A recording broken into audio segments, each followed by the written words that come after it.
no!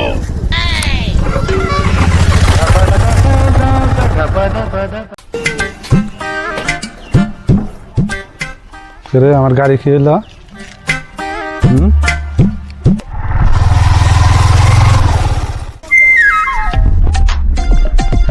ও ভাই শুনেছেন বাইকের নতুন দাম আছে 2 লাখ, মোটামুটি 50,000 হলে ছাড়ে দিন। ভাই বাইকের কাগজপাতি গুলো ঠিকই আছে নাকি? আঙ্গুরে গিরামতে চলি, গাড়ির কাগজপাতি বানাই নেই। তাহলে তো ভাই গাড়ি 10,000 টাকা কম দেরো, কাগজপাতি জিওতে নাই। ঠিক আছে ভাই। তাহলে ভাই পয়সা নেন আর গাড়ি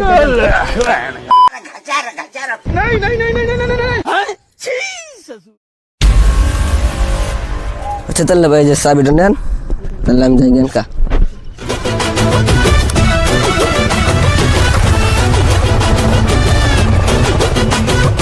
কেরে বন্ধু বাইক কিনলি নাই? বন্ধু কিনলাম, কি ভাইলো? ভালো এলো বন্ধু, তাহলে তোর বাইকটা দে, একটা ফটো উঠি। বন্ধু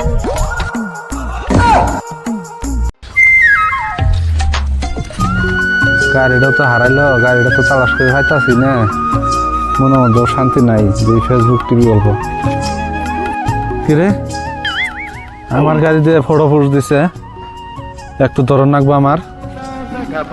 ও চুর পাইছি, তুমি তো আমার বাইক চুরি করছো। তোমার আমি ফটো দেখলাম ফেসবুকে। আমি এলে কি কর, আমি আমার বন্ধুর বাইকটা ফটো উঠছি। চলেন ভাই, তাহলে আমার বন্ধু গুলা নিয়ে যাই। চলো দেই যাই।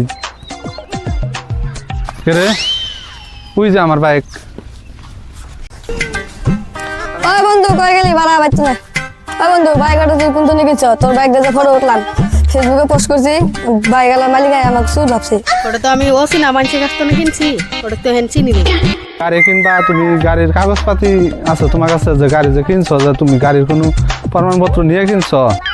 এনকা না মানুষের কাছে কিনছি, ভুল হয়ে গেছে। এখন তাহলে কি করা যায় নাই? আমি কই আমার যেটা কথা, তুমি যদি থানা পুলিশ দেহে যদি ডরাও ফোন দেবো। প্লিজ আমাকে ক্ষমা করে দাও প্লিজ। ঠিক আছে, বাঁচিলা তুমি। বন্ধুরা, আমরা ভিডিওটা করলাম অল্প মানুষের সতর্কবাণী করার জন্য।